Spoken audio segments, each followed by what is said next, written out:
I'd ask you that you keep your microphones on mute throughout the presentation. There'll be time to ask questions at the end. You can either do that by using the chat function, which is the little bubble on your right-hand side on your screen, or the electronic holding hand up, which is beside it, or you can put on your own video camera and ask your question in person. But we'll do that at the end, if you don't mind. That allows us to get through the presentation for you. The meeting will be recorded, it'll be available, so if you have to dip in and out, it will be available on the website, the Grangemouth Flood Scheme, later on after we've finished the presentation in the next wee while. I'm Julie Perroni. I'm the Stakeholder and Communications Manager for the scheme.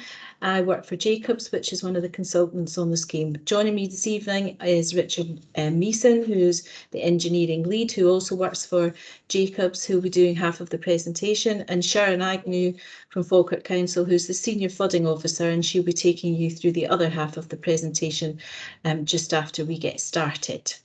If you've got any questions, please let us know in the chat and we'll deal with them at the end. You'll also receive a feedback form via your email, which would ask if you can fill in. That allows us to gather some feedback about today's event, but also gather some feedback, and you'll see what that kind of feedback is as we go through the presentation.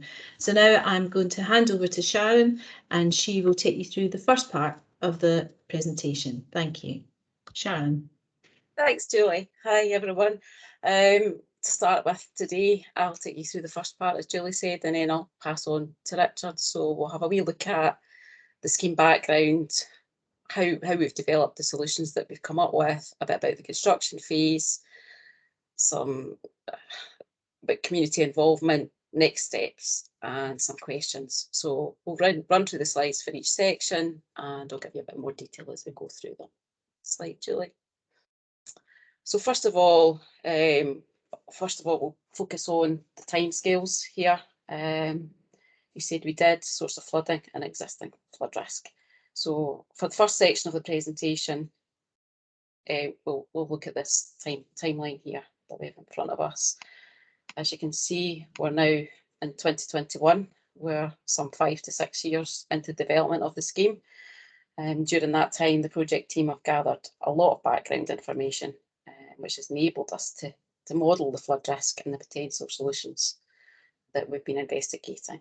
So during the options appraisal stage, we earlier held community consultations back in 2018 and 2019, which has helped to shape the nature of the flood protection solutions that are currently being developed. But we'll come back to that later on in the presentation. You can see that we've highlighted here a number of opportunities for the diamonds for future consultation over the rest of 2021 and into 2022 as we finalise the outline design and move towards scheme notification. As you can see, we're not at the start of the journey, and we're certainly by no means at the end. In total, this scheme development period is likely to last around 10 years. And once we commence construction, which we have here sort of mid-2020s onwards, these construction packages could take between 5 and 10 years to complete until we have some defences in place.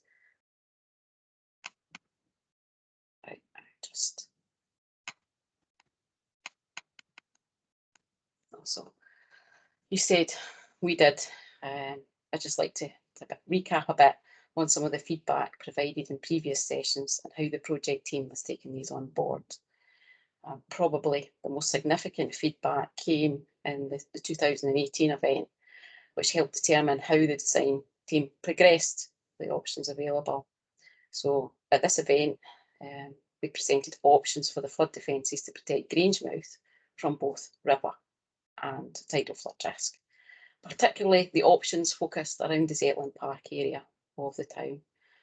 The majority of people voted at that time for an option that reduced defences along the upper reaches of the Grange Burn, which was the fluvial element, and that inevitably meant they were looking for a reduction in defences between Vanach Park and Zetland Park.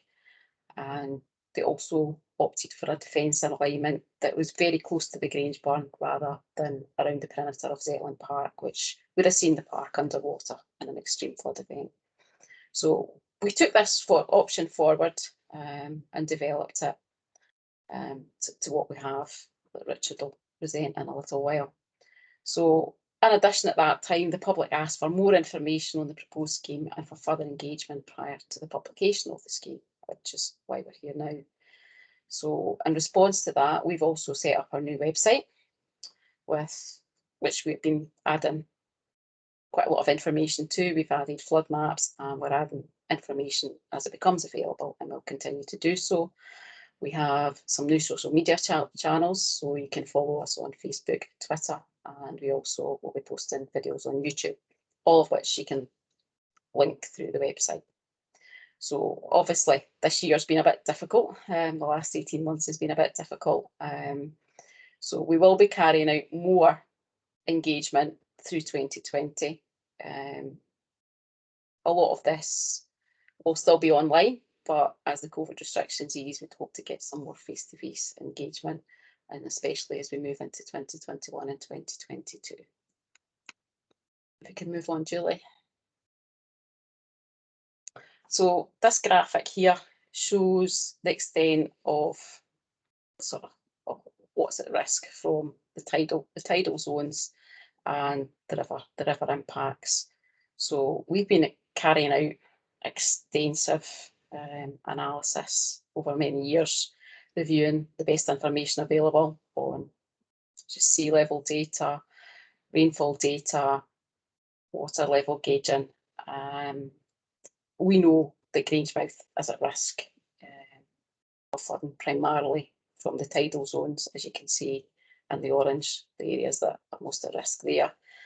But it is also at risk from flooding from the watercourses, the Carron in the west, and the Avon in the east, and also the Grange burn. So you can see the areas that are affected by tidal flooding extend well into Grangemouth town as well. So it's quite a big area that's at risk here. We move on.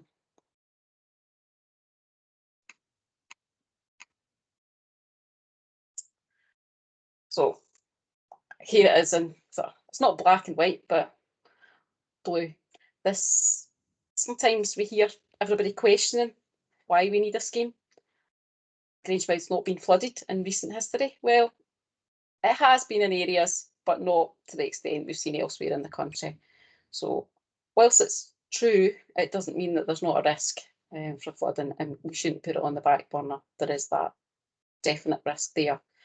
It just simply means that over the last few years, we've been fortunate enough not to experience these great flood events.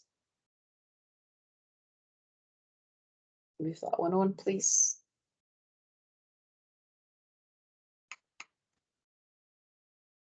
So in here,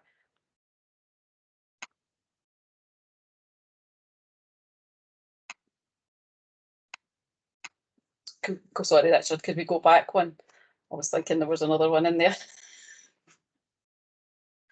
So in here, this is what we have as the current day flood risk as mapped and modelled. So we've had some near misses, as I've just said. We've been fortunate not to have flooding, but the photographs in here show some flooding from August 2020, which was a large fluvial event particularly centred on the River Avon, where they had some of the highest, well, they had the actual highest recorded gauged event on that watercourse. So this map here demonstrates what we refer to as the 1 in 200 year flood. The flood, which is what the scheme aims to deliver protection for. Terminology, as ever, it can be a bit confusing. It doesn't occur every 200 years. It just means that there's a 0.5% chance of a flood reaching those levels in any given event. So this is sort of current risk, and so we'll move on to the next slide, which, as you can see, this has some climate change impacts on it. The area in blue is what we've seen on the previous map, and the area in green is what the potential risk if climate change impacts at the current rate are realised by 2080. As you can see that within the low-lying area of Grangemouth, we start to see flooding within the densely populated residential areas increasing drastically, rather than being on the periphery. So all in all, across the scheme area, if we take these climate change predictions on board, the risk of flooding to residential properties rises from approximately 2,600 properties at risk just now to about 5,600 properties that would be at risk. And again, the number of commercial properties also rise from about 330 to 550. So these maps are all available on the scheme website for those of you that have not been and had a look yet. You can zoom in and you can navigate around them. They are very similar format to what's also on the SEPA website. So if we can move on, Richard. This is very similar slide, but it's just the area to the west of the scheme, which covers Grangemouth, Old Town, and the sort of Carron Shore area up into where to Stirling Road, Larbarton, and the viaduct, where the scheme is in its upper reaches in the Carron. As you can see here, there's perhaps not quite the same difference as you see in Grangemouth. Most of the risk here is fluvial, so because it's not such low-lying ground, it's not at risk from sea level changes, which is the greatest problem for Grangemouth and the flood risk predictions there. If we could move on, Richard. So this is just a few of the many stakeholders that we're working with at the moment. As you know, with a scheme of the scale and complexity of Grangemouth, there's a wide range of interested parties to be kept informed throughout development. This is just a few of them. As stated previously, the engagement process began a few years ago, but this will continue throughout the design development phase leading up to the formal scheme notification in 2022. The next 6 to 9 months is key to ensure that as many local people, residents and businesses are fully aware of the scheme proposals and have the opportunity to provide us with comment. And again, we know we're restricted to digital events, but in the future, we do hope to get out into the community and start holding some face-to-face events.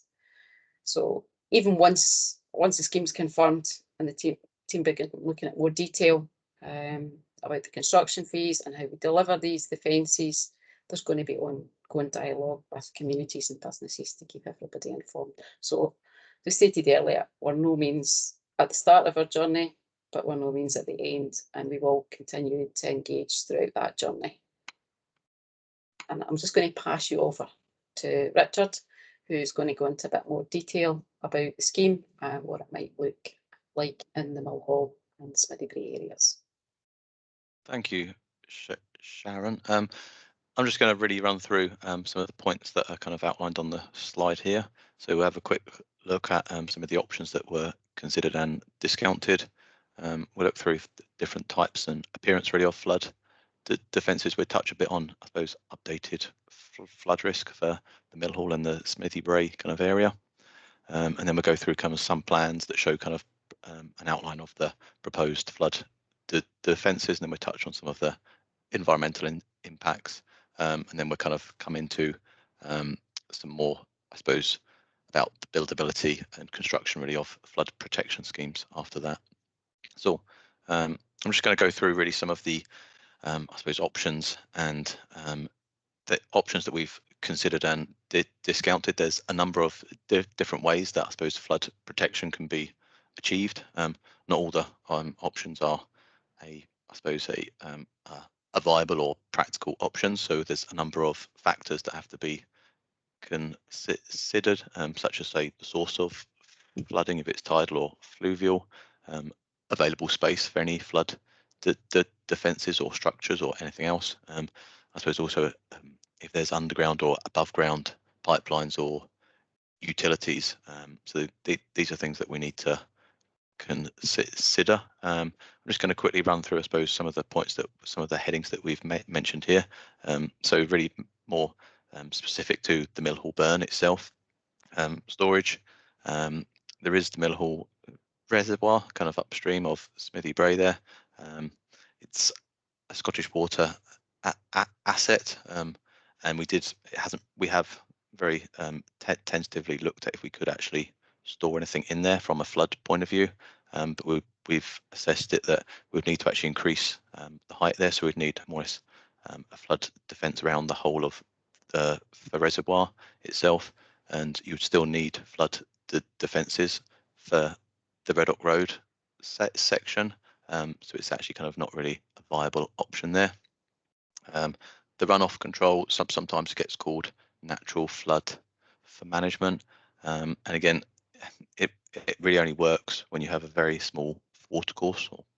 And again, the Millhall burn catchment is probably about 7 square kilometres, so we've deemed it really not a practical option over such kind of an area, really, from that point of view. Dredging or sediment management, it's not a sustainable activity.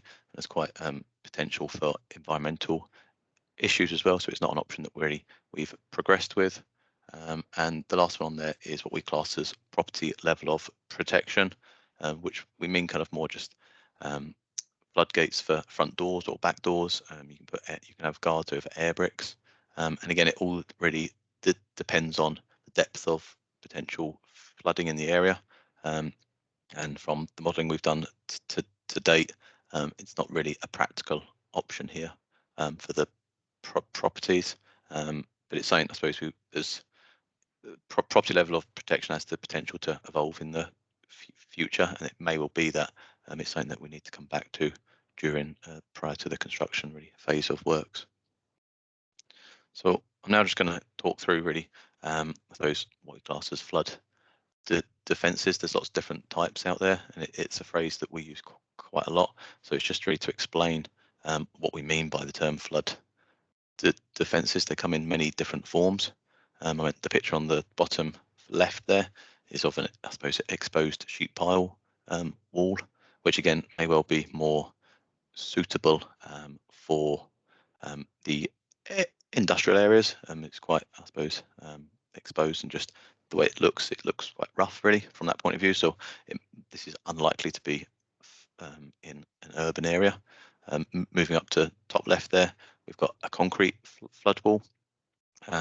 This one has got kind of a mould or a patterned for finish, so trying to make it look like stone as such. There's lots of different ways. There's lots of different moulds out there, so you can have for trying to make the wall look like wood or anything else. You can also change the colour of the concrete as well, so that there is kind of some flexibility, I suppose, in how we can make a concrete flood wall look. Moving down to the bottom right, this is a concrete flood wall that's been clad in stone. So again, there's a concrete wall is underneath the stone there, and this stone actually kind of stuck to the surface of the flood wall. And again, what we clad, the stone that is clad, it can be any kind of stone as such really, and it's more, I suppose, if we're trying to look for a wall to try and suit other buildings in the area, that's when we can have a look at the different types of, or the different stone really to clad the wall in. I mean, on that picture there, there's also a hand railing. I meant on the top of the wall, because there's quite a large drop on the watercourse side of the flood wall itself. Top right is a flood embankment. So again, there's lots of different ways that I suppose we can, it's an earth embankment structure. We can grass it. It could be grassed with amenity grass. It could be wildflower seeded. You can have footpaths on embankments. So there's trying to show you that, yeah, it's not just an embankment. There's other ways. There's other features we can make of it. And in the middle picture, in the top there, is a floodgate. I would say where possible, we do look to try and design floodgates out of the structures, but where we kind of do come across roads or footpaths, and the ground levels are not going to allow us to kind of ramp up over our flood wall, a gate is probably the only option that is left. I mean, the example here is you can see quite a large floodgate from the length of it, but also from the height across a road. So I suppose the one other reason why floodgates we try to look to design them out is also that they have to be closed during an event and they have to be opened afterwards, and that will have some disruption on the community in that area, particularly if it's a road that's been now closed off for a certain amount of time. So what I would like to, I suppose, say now is the Millhall burn, so Smithy Bray for Red Oak Road area, is an area that we've been working on, but it's probably the least developed part of the Grangemouth Flood Protection Scheme. And what I'm going to go through now is some plans here, and these I would say are kind of hot off the press. So when we do get into the proposed flood defences, we are really keen to get people's views on the structure and I suppose how it's going to look potentially. But this plan here evidences kind of the baseline 200-year flood extent and the depth there from the Millhall burn. It's also worth having to note that the bottom of the Millhall burn, so when we get into Red Oak Road, there becomes an influence from the River Avon, and there's also an influence from the flood relief channel as well. So it's kind of like three different water courses all start to converge there. But it just gives you an idea of where potentially in a 1 in 200-year event where water would be having to spill out, and an idea of the depths there as well.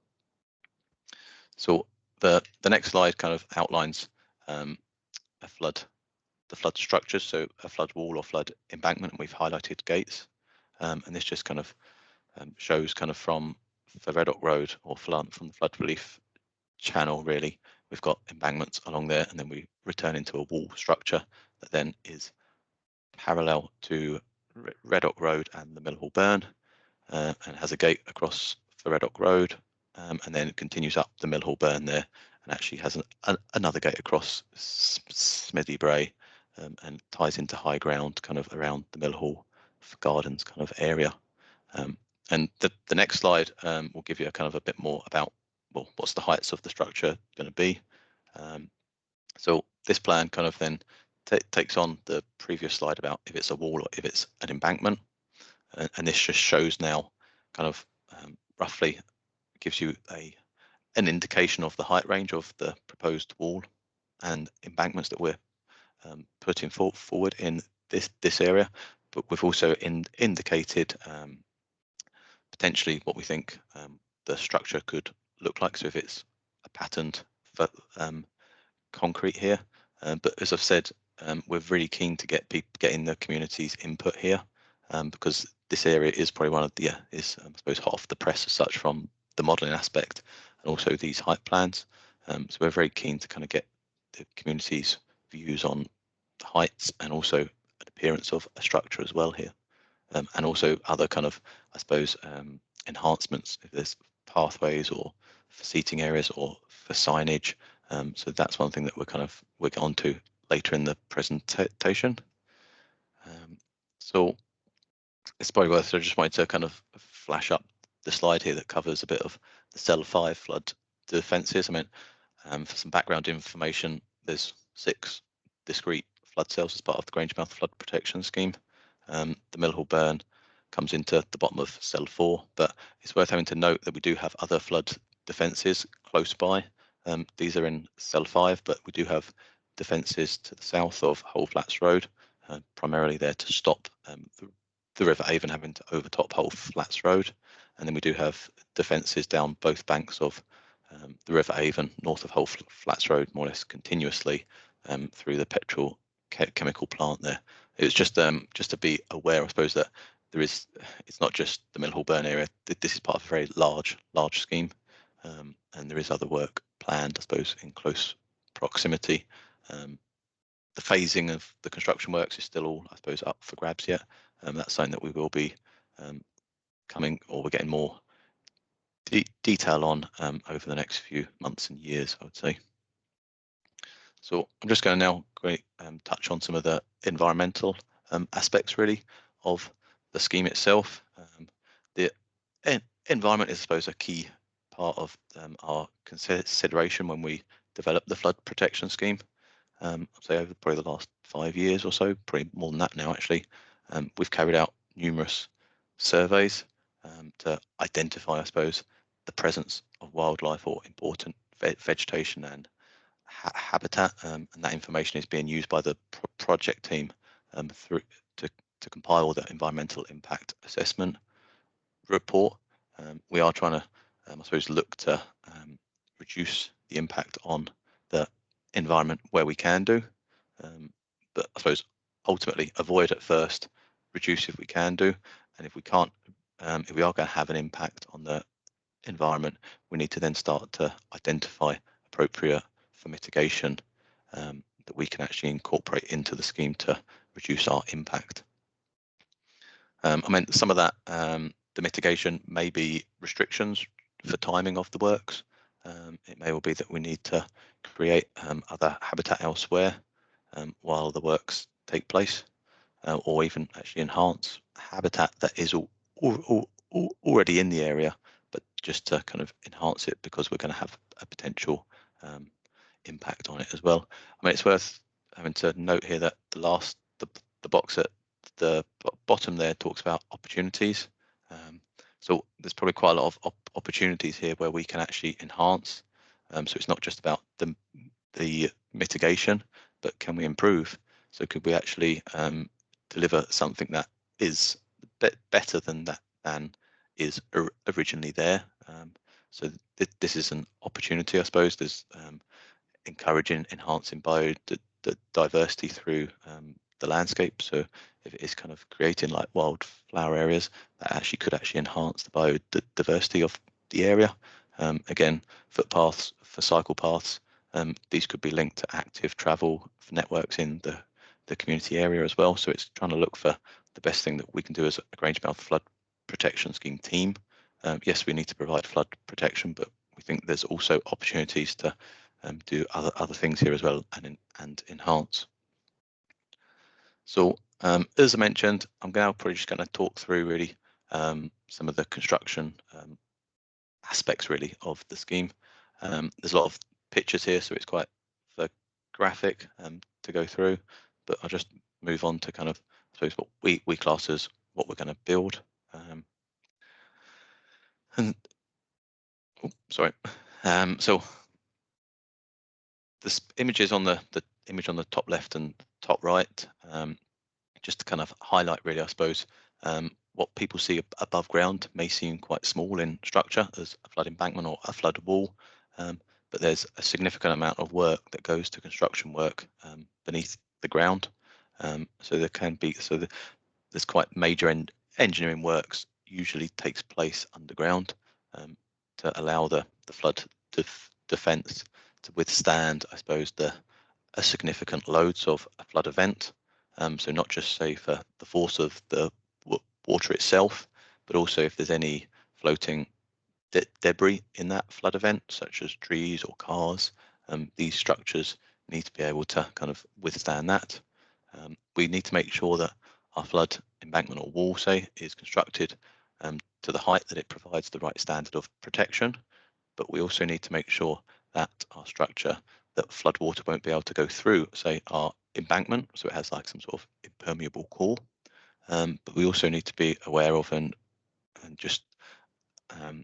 assessment of, can flood water go under it through seepage, and that's why on the two top images there we do show quite large or long sheet piles going into the ground. I mean, that's primarily based on for seepage to stop flood water actually going under the structure itself.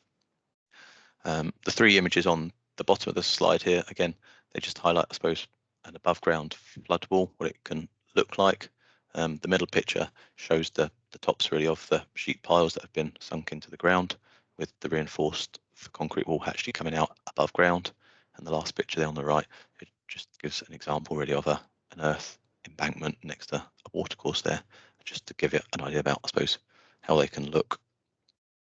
Now I'm going to really talk about, I suppose, how we build flood defences. So the top left picture, you can clearly see here that the contractor has kind of created a temporary working area in the watercourse, and it's quite a significant area as well. But again, this is what for the Grangemouth Flood Protection Scheme, so not necessarily relating exactly to Millhall Burn, Smithy Bray, and Threaddock Road, but this is kind of the, I suppose, examples of construction work on similar schemes in Scotland. I meant the top middle picture. You can see the excavator actually installing sheet piles, but it's just to give you an idea that when we do talk about a flood wall, the wall itself might only be a few 100 mil thick, say, but there's a considerable amount of space or width we need to actually install the sheet piles and actually kind of create a flood wall there. And the top right, sorry, is a flood embankment next to a road. And it's just to give you, again, it's to show that the embankment here may only be 1 metre or less, say, in height, but the footprint, say, of an embankment that's 1 metre high is likely to be about 7 metres, just the footprint itself. But then also we need to factor on that there's likely to be space beyond that for the contractor to work as well with the excavators and the size of the kit that's here.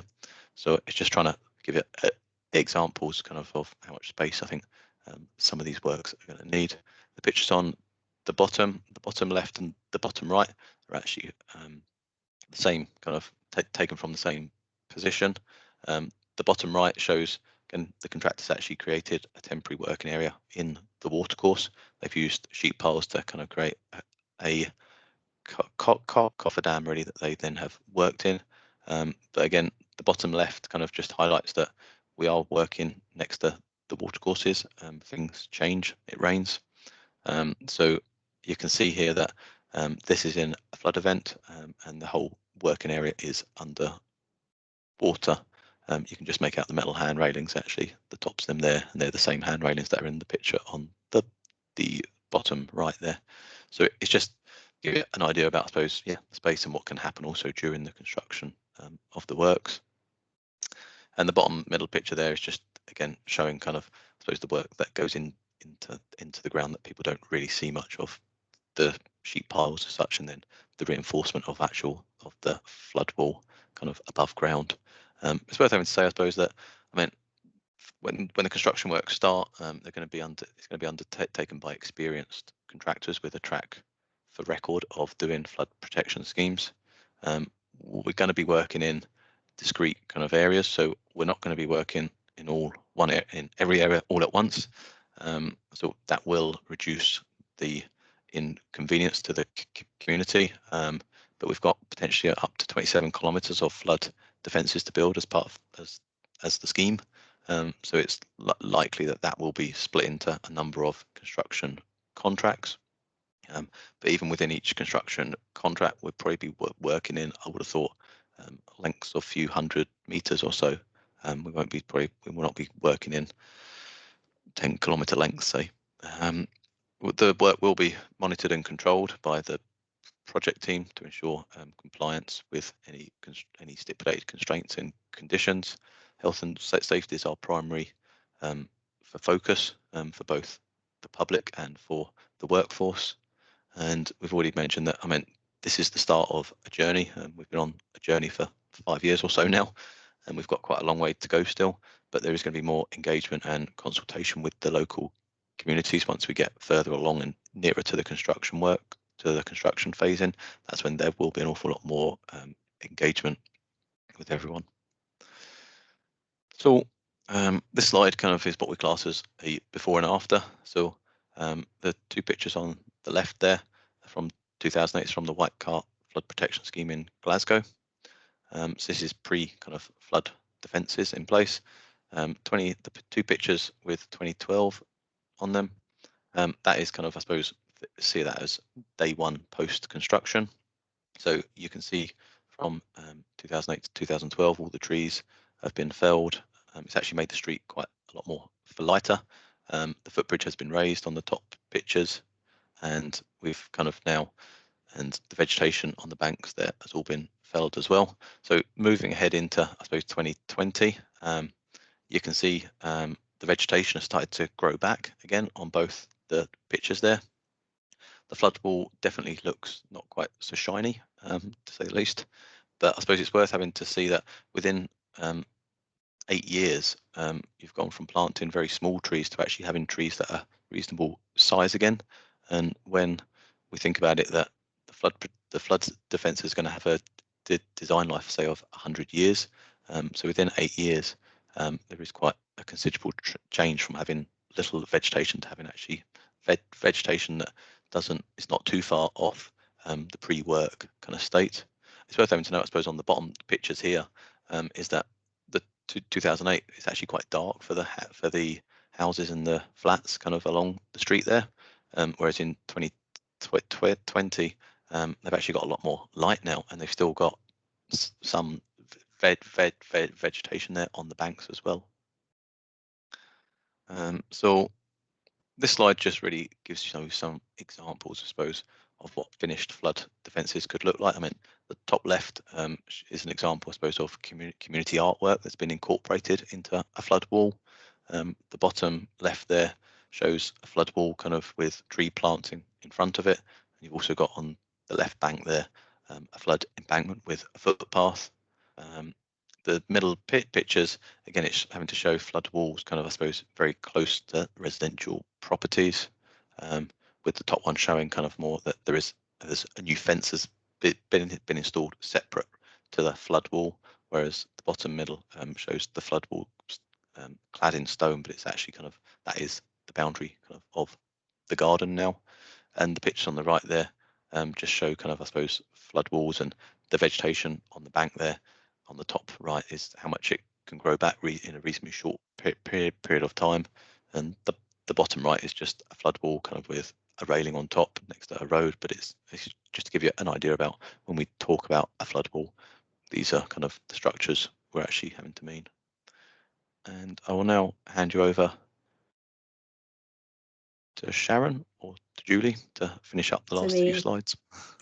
Yeah, these are just the last couple of slides talking about community involvement. So as Sharon has already said, we hope to further online events.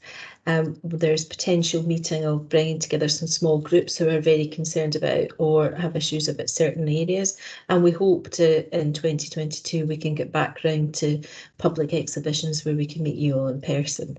As part of the flood scheme, we have a STEM education programme that will run alongside that. That will allow us to do some learning in schools to let them understand flooding and the risks that involved and what you can do about it. There will also be educational visits, we hope, to site once things settle down after COVID, and provide some work experience for some of those children. And it will culminate, that programme, or certainly the first part of it, will culminate in a science festival at Zetland Park, where we will be awarding the kids who give us the best designs for flood defences, hopefully in the summer of 2022. We also hope throughout the scheme that the council will be able to coordinate the approach. So we know, for example, there's lots of other parts of the council, other departments that want to speak to local people about different things, and that we might all be approaching you round about the same time. So we're trying to coordinate that as much as we possibly can. And we've listed there some of the things that people will be coming to speak to other groups about, such as the Falkirk Plan, the growth deal, the town centre regeneration, and the local housing strategy.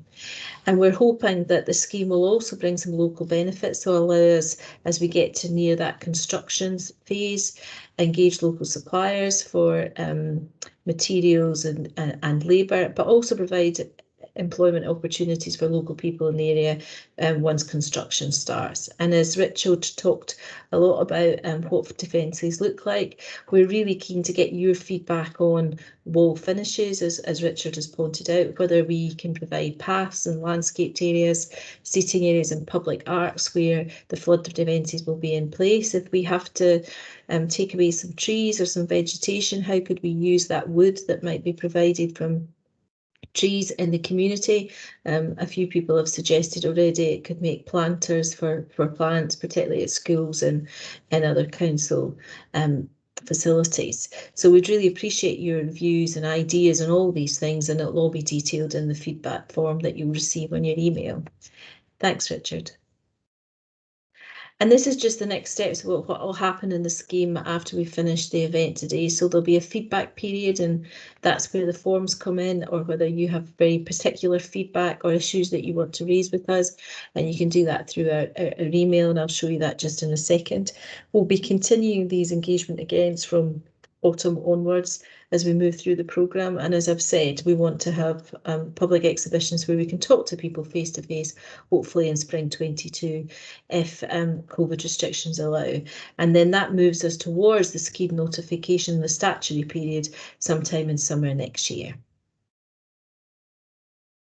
And as I said, we're just about to move to questions. You can email us if you have more information or more ideas that don't fit on the feedback form. You can send them to the email address that's in front of you, grangemouthfps@falkirkgov.uk. All the information, including the recording of tonight's session and the slides, will be available later at the grangemouthfloodscheme.com website, and you can engage with us on Twitter, YouTube and Facebook at Grangemouth FPS. So now we're going to move to questions. Again, if you've got a question, you could use the chat function, which is the little bubble at the top of your screen on the right hand side. You can raise an electronic hand, and that lets me know that you want to ask a question, or you can stick your camera on, wave at me, and we'll get you to your question. So if anyone has any questions, please let us know.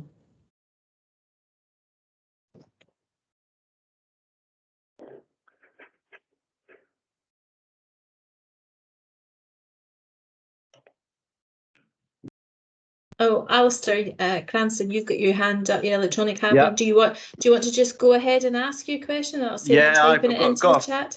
Yeah, I'll do that. Yep, probably. Yep, I'll take it. My mutes or unmutes working now. Yes, we can hear you. So go ahead and ask your questions. Right. Just a couple of things. Let's see.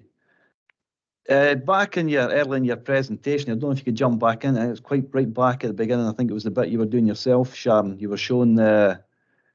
I think it was a plan showing. Was it a 1 in 200 event? Yep. How does that? I mean, what was the event we had back in August last year? Was that a bigger event, a smaller event? How does it compare to that?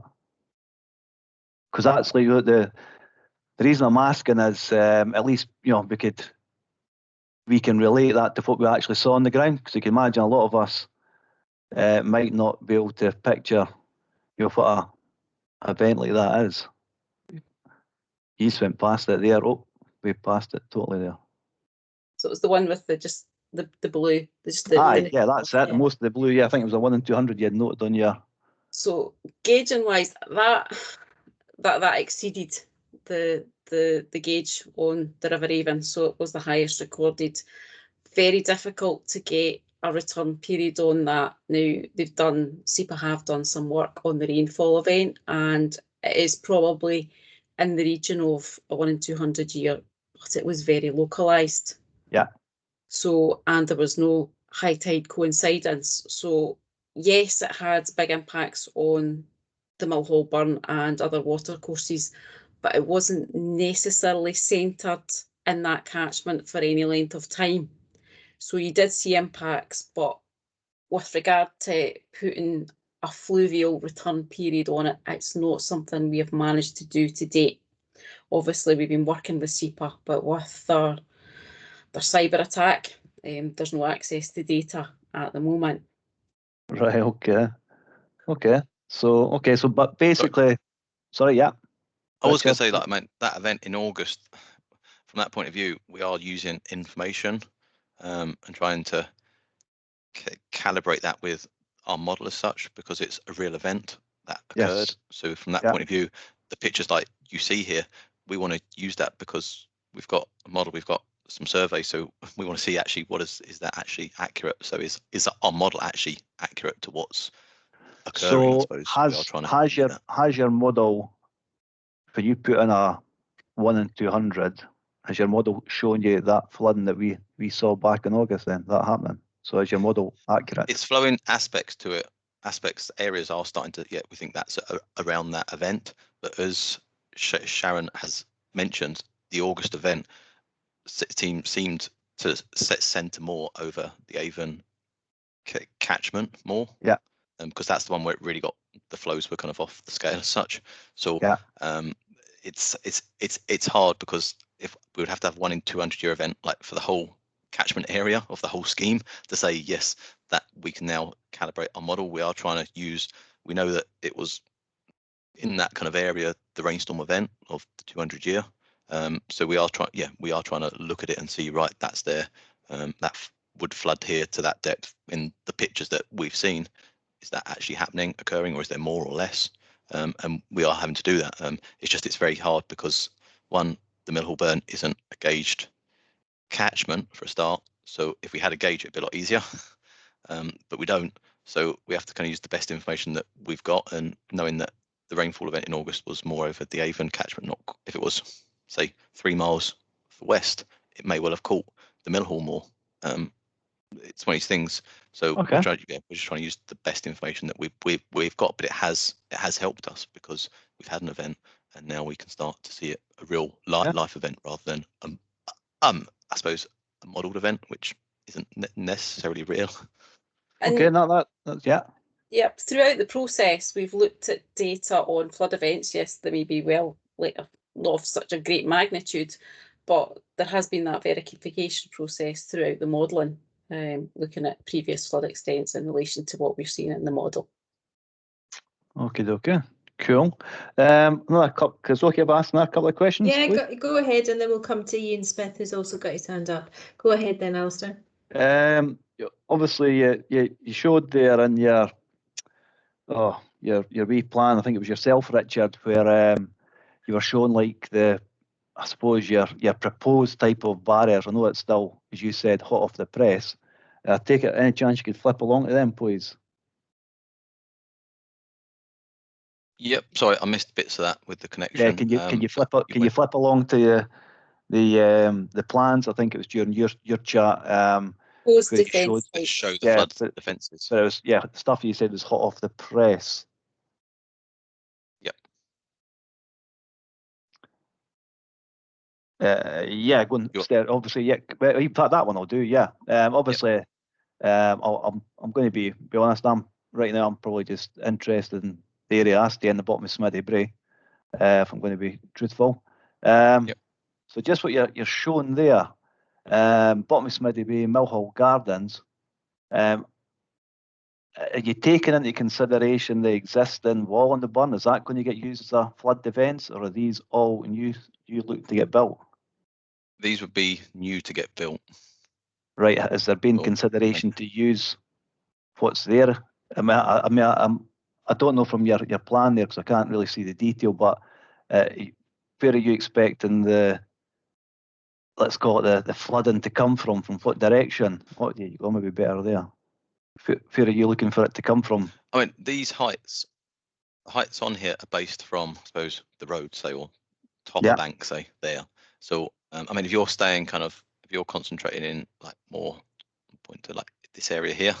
That's me. If you're kind of asking what more or less like how high is that? Because that's in the 1 point, that's the up to 1.2. We tie into high ground, so it's going to go to naught, the height there. All I can say is your wall's going to start to, it's not going to be 1.2 all the way here. It's going to start to slope in to tie into the high ground because the road actually goes up, and it goes up not steep, but you can see a height. So is that a wall in height of the road? Is that a wall that goes like at the curb line, or is that down the side of the burn? I'm just That's not to sure. be all agreed, but I know that there is. You've got the curb line, but there is also there is vegetation between the curb and the top of bank, say. So we would probably, I personally would like to push. Is that to stop the flooding coming from Millhall burn or coming from? Yes. That's to stop the Millhall burn having to come out and kind of start to take a flood route, say, roughly somewhere like that way. So then, I'm just still can't get my head around why you're building a new wall when you've got a wall there that's about 10 feet off the burn.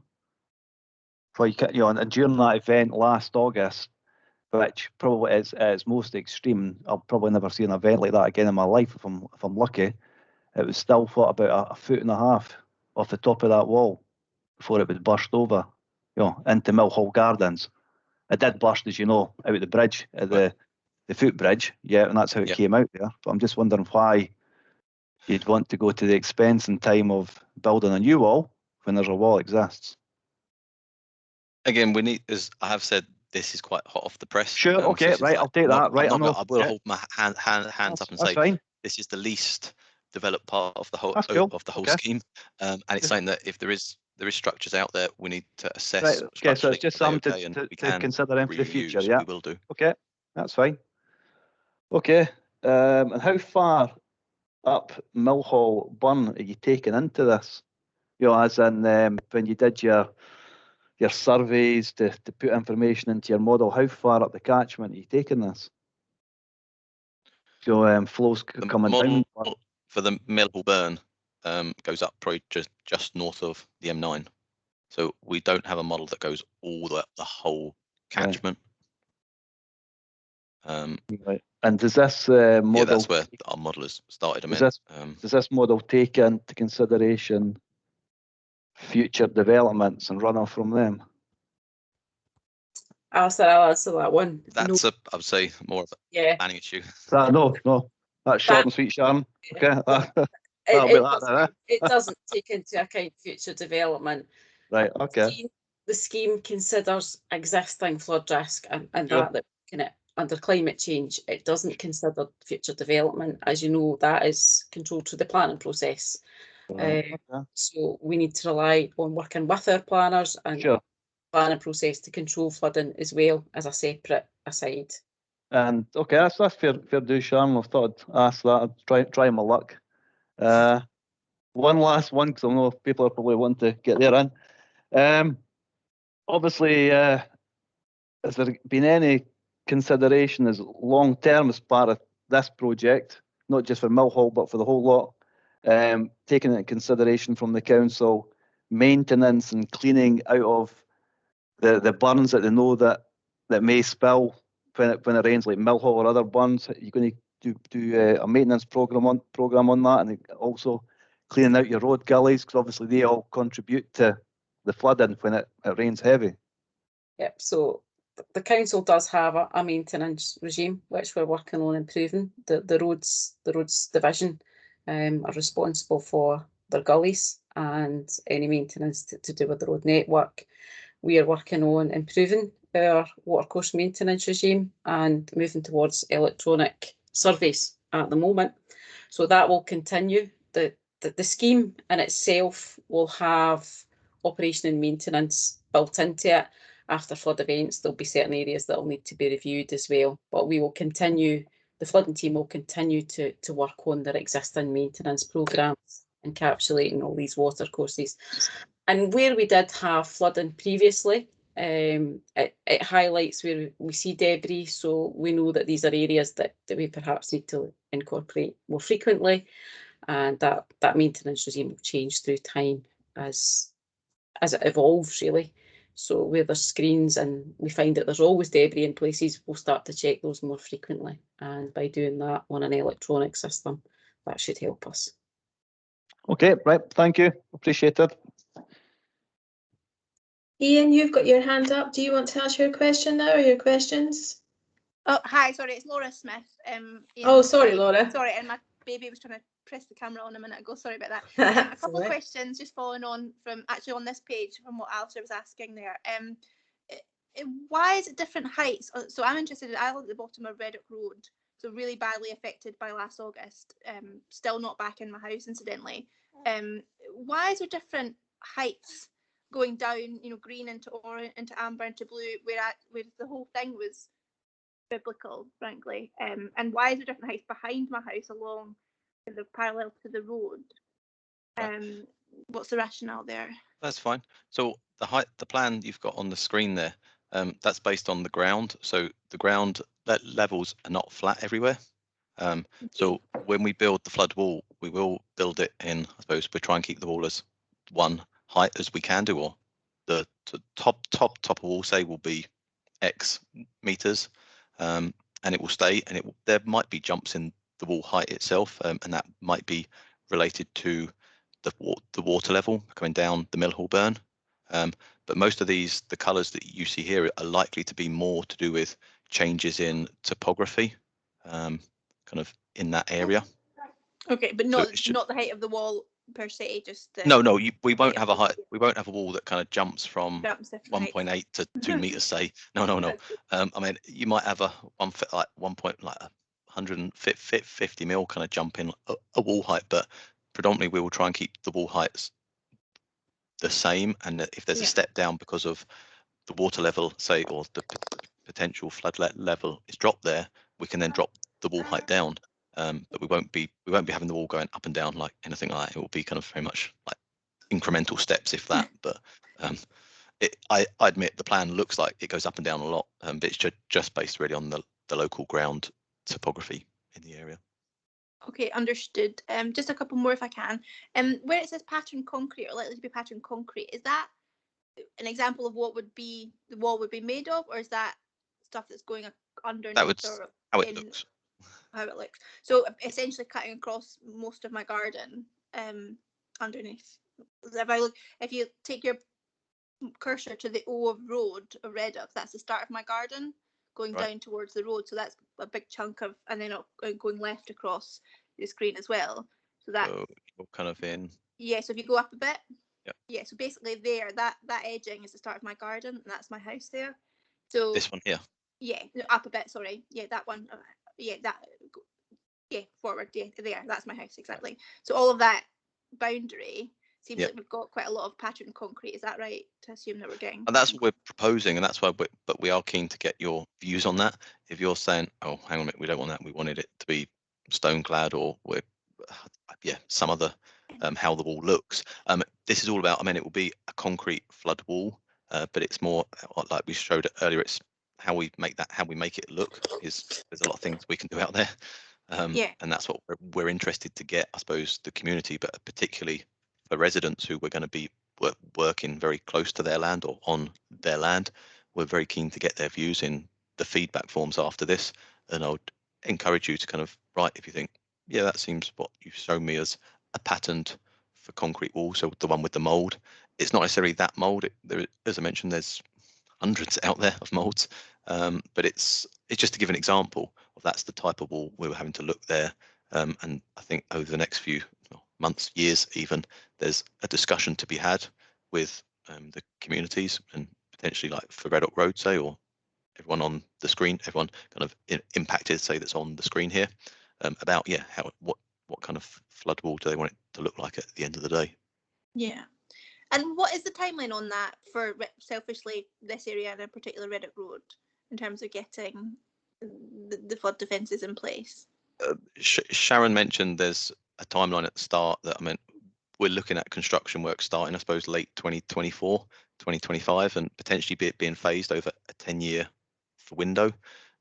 We're not in a position to be able to say to you, we're going to be here in 2028 or 2029. We're too far. That's too far ahead as such. It's I mean, I can't say when we're going to be there exactly. All I can say is at some point between 2025 and potentially 2035, we're going to be doing this scheme. The big hurdle for us at the moment is probably getting the scheme for notified for next year and for publishing it. That's a big hurdle. Once we've got over that, it allows the council and the project team, I suppose, more to start getting more real with dates about when we're going to be in different areas. And all I would say is that it's a big scheme. We're going to be working, like as said, not everywhere all at once. We can't do.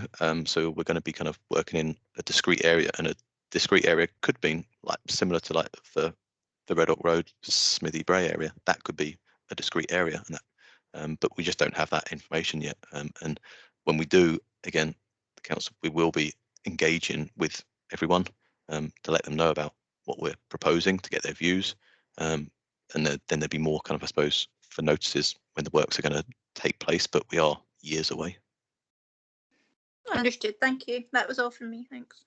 And Alistair's just asking Richard in the chat, will both sides of the walls be the same materials? You maybe just want to talk a bit more about that, about finishing? Nope. That's fine. It's an interesting one. At the moment, I would say yes. But again, it's something that it depends where we are.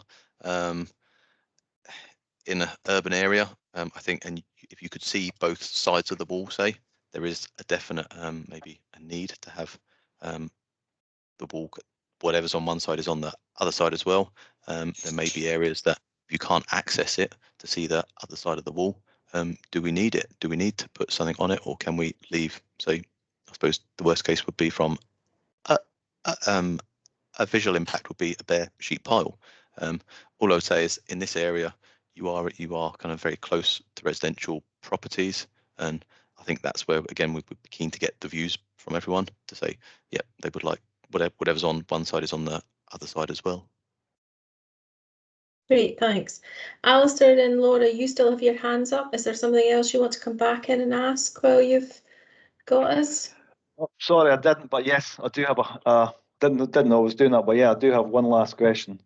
Right, okay, ask your question then. Sorry, just stay on that plan It's all here. right. Am I right in thinking little Kerrs football pitches, are they getting zoned out to take the hit if there's flooding then for like a spill-off area? Well, the defences kind of along here are to actually primarily stop the flow actually going to the north. Yeah. So we are aware that these are sports pitches. So we are trying to. We've got defences again along the south bank of the flood relief channel here as well. So then, what on that map? I don't know if you can show me on that map. What areas are you expected then to take the hit? Obviously, the water has to go somewhere. So the water's going to go somewhere, but we're actually utilising the flood relief channel here.